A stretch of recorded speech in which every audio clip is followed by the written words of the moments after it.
ज्यावेळेला मी जिल्हा परिषद सदस्य झालो त्यावेळेला मला पहिल्यांदा बाबा आपल्या डोक्यामध्ये आलं की आमच्या तालुका 150 किलोमीटरचा लांबीचा इथून तालुका आहे बरोबर. आणि एक दिवसात येऊन जाणं हे शक्य नाही आहे. बरोबर. इथं चंदगडमधून कोल्हापूरला यायचं नाही, कोल्हापूरमधून जायचं एका आता दिवसात ते शक्य जाणं नाही. शक्यच नाही आहे. त्या दृष्टीने मी पहिल्यांदा जिल्हा परिषदेच्या माध्यमातून त्यावेळेला आम्ही मी ठरवलं की इथं बाबा चंदगड भवन आपण एक इमारत बांधायची आमच्या चंदगड भवन कोल्हापूरमध्ये. कोल्हापूरमध्ये बरं. आम्ही बांधलेलं आहे. सुसज्ज अशी इमारत आम्ही बांधलेली आहे.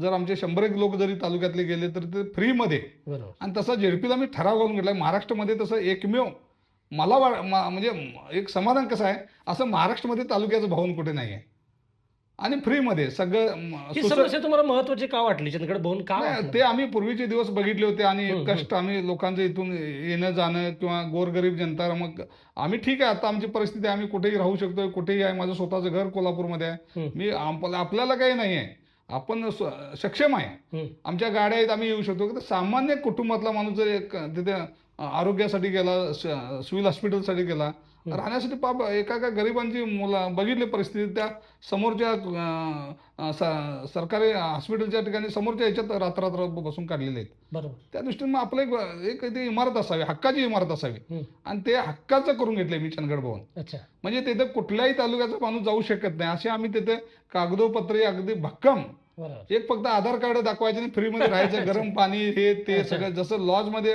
हॉटेलमध्ये राहतील असे एक सुसज्ज अशी बिल्डिंग बांधलेली आहे. आणि तिथे आतापर्यंत जवळजवळ 5-10 हजार म्हणजे या 4 वर्षामध्ये 5,000 तरी लोक आता राहून आलेले आहेत. ते एक मला समाधान आहे.